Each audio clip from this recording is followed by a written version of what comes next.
Good morning 10th class. How are you? I hope you're fine. And how's your life 10th class? I hope you're getting along with very awesome. Okay 10th class, देखिए 10th class आपके जो chapter number 2 था समास, हम लोगों ने grammar skill start कर रखा था ना। समास आप लोगों के सबके कंप्लीट हो चुका था। अब हम लोग बढ़ रहे हैं आपके चैप्टर नंबर 3 जो कि मैंने FE फर्स्ट में दिया है ग्रामर स्किल्स में। सबको ध्यान है ना, FE फर्स्ट का सिलेबस सबने देखा है। प्रत्यय प्रकरणम, प्रत्यय प्रकरणम है ना। अब देखिए प्रत्यय प्रकरणम अपन शुरू करते हैं। प्रत्यय वे शब्द या शब्दांश जिनका अपना कोई स्वतंत्र अर्थ नहीं होता परंतु किसी शब्द अथवा धातु के पश्चात जुड़कर उसके अर्थ को परिवर्तित कर देते हैं, प्रत्यय कहलाते हैं। जैसे गम जाना प्लस तुमुन प्लस गंतुम जाने के लिए। बच्चों संस्कृत के अंदर जो प्रत्यय है ना वो संस्कृत की लैंग्वेज के अंदर आते हैं। समझने में तुम्हें थोड़ी डिफ़िकल्टी होगी पर मैं ये चैप्टर ज़्यादा जल्दी भगाऊंगी नहीं, ताकि तुम्हें समझ में आ सके। अपनी तरफ से पूरी कोशिश करूँगी कि तुम्हें मैं ये समझा सकूँ, है ना। तो आप लोगों को मैं बता रही हूँ जिस तरह से मैं चल रही हूँ उस स्पीड में चलते रहना, और जैसे मैं पढ़ाती जा रही हूँ प्लीज़ बच्चों को पढ़ते रहना तो तुम्हें समझ में भी आएगा। चलो एक बार फिर से स्टार्ट करते हैं। वे शब्द या शब्दांश जिनका अपना कोई स्वतंत्र अर्थ नहीं होता परंतु किसी शब्द अथवा धातु के पश्चात जुड़कर उसके अर्थ को परिवर्तित करते हैं, प्रत्यय कहलाते हैं। ये क्या कह रहे हैं कि वो शब्द या शब्दांश जिनका अपना कोई स्वतंत्र अर्थ नहीं होता। वो शब्द जिसका अपना कोई स्वतंत्र मतलब एक अर्थ नहीं होता परंतु किसी शब्द अथवा धातु के पश्चात, अगर किसी शब्द के बाद या धातु के बाद जुड़कर उसके अर्थ को परिवर्तित कर देते हैं, मतलब उसके अर्थ को बदल देते हैं, तो वो क्या कहलाते हैं? वो प्रत्यय कहलाते हैं। जैसे गम धातु, गम का मतलब होता है जाना प्लस तुमुन, तुमुन मतलब गम प्लस तुमुन गंतुम जाने के लिए। प्रत्यय के भेद प्रमुखतः प्रत्यय 3 प्रकार के होते हैं, कृत प्रत्यय, तद्धित प्रत्यय और स्त्री प्रत्यय। बच्चों हिंदी के अंदर तो प्रत्यय अलग आते हैं, है ना। ये है संस्कृत, संस्कृत के अंदर प्रत्यय के 3 भेद जो बताए हैं वो है कृत, तद्धित और स्त्री प्रत्यय। ठीक है, देखो स्टार्ट करते हैं। कृत प्रत्यय, कृत प्रत्यय धातुओं से जोड़े जाते हैं। इन्हें जोड़कर धातु से संज्ञा विशेषण आदि शब्दों की रचना की जाती है। इनसे बने हुए शब्द कृदंत कहलाते हैं।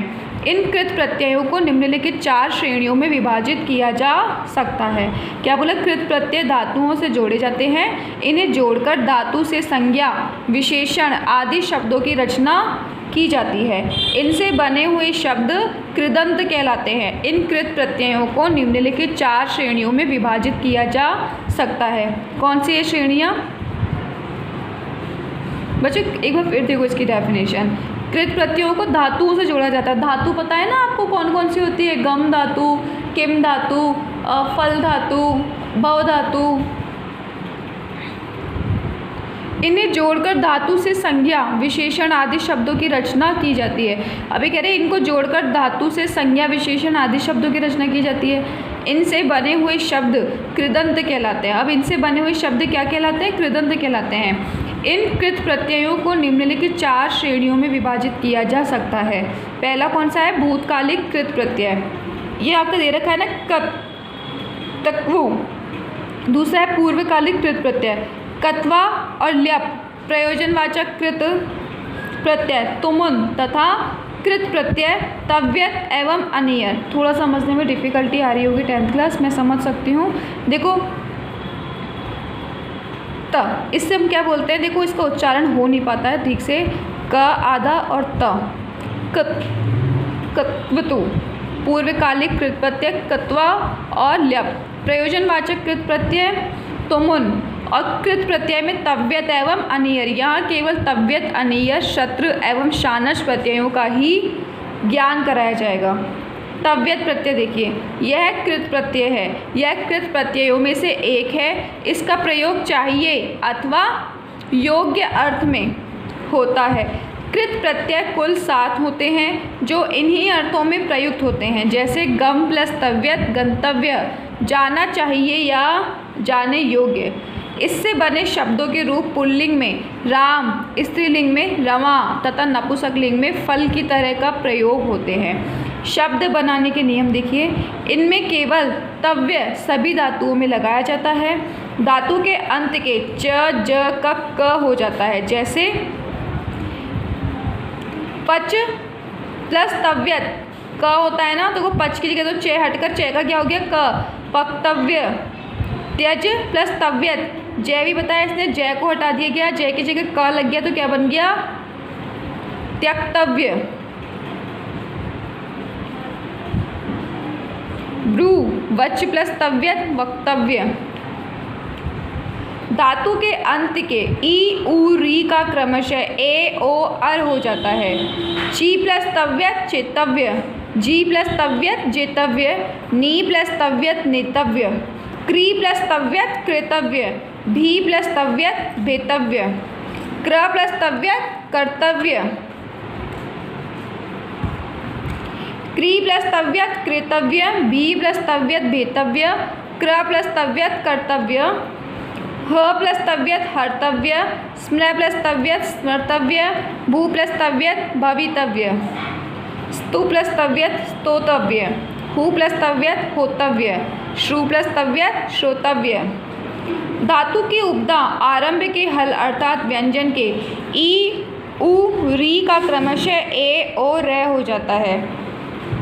कृत प्लस तव्यत क्रोधव्य, दु प्लस तव्यत दोग्धव्य, भुज प्लस तव्यत भोक्तव्य, रुत प्लस तव्यत रोधव्य, छित प्लस तव्यत छेतव्य, दृश प्लस तव्यत दृष्टव्य, मुच प्लस तव्यत मोक्तव्य, सिच प्लस तव्यत सेक्तव्य, तुद प्लस तव्यत तोतव्य, बुध प्लस तव्यत बोधव्य, युज प्लस तव्यत योक्तव्य, स्पर्श प्लस तव्यत स्पर्शव्य।